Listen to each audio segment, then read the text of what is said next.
Hey, what's going on, guys?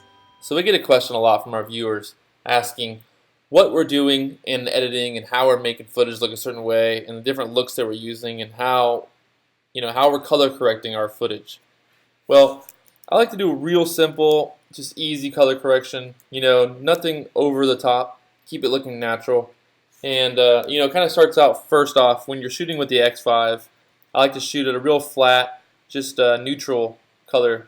You can shoot the log mode if you want to get really in depth with the color correction, but a lot of times for me it's just easier to shoot in the neutral, just flat on everything, 0, 0, 0, just on all the settings.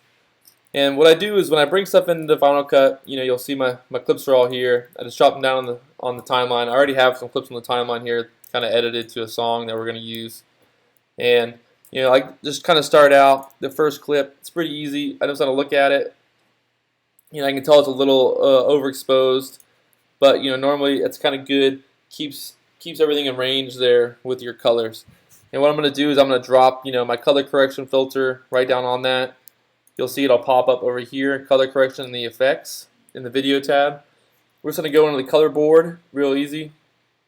And the first thing I'm going to do is just drop those blacks down. There you go. It's looking a little bit better now. Kind of has more contrast, better colors. You can see everything's getting a little crispier. And I'm just going to bump up the whites a little bit, highlights. And it's up to your preference, but you can change kind of saturation, kind of give a little bit more saturation so the colors really pop. The spot we were shooting at here is by the water. There's a lot of green, a lot of blues. So I'll bump it up 7, I'll bump it up 5%. How about that? Cool. And then for the colors, not much you can do in here in terms of for the natural look. If you wanted a different, a little bit yellower, if you wanted a little bit bluer, you can go into there and do that. I'm like, oh, that's kind of looking cool, but I just want to keep it like it is for now. Just 0 on that. Nothing too crazy. And then, going into the next clip here, same thing, just kind of checking that out. It's pretty much just, I shot this all at the same time, same kind of conditions.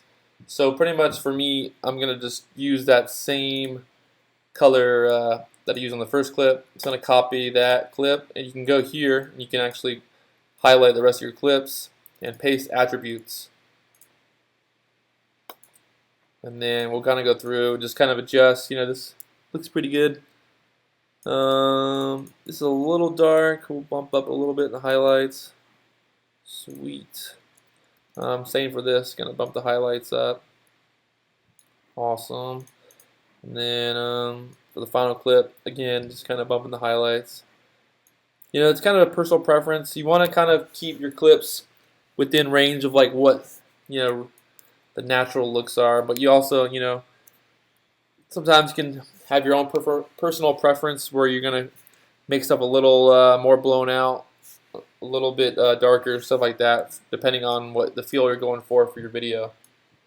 Final Cut Pro X, super easy to use. I recommend it to everybody from the first time editor to the pro editor. I've been using all kinds of editors, Adobe, Final Cut 7 when it first came out, the old school Final Cut, and then I switched over to Final Cut Pro X, and I have not turned back. It's just easy, simple, and it works. It's kind of intuitive, it's almost like one step ahead of me a lot of times, and I kind of like that. I want to have an easy, simple editor that just works, and I can pretty much do everything I need to do right here in Final Cut Pro X.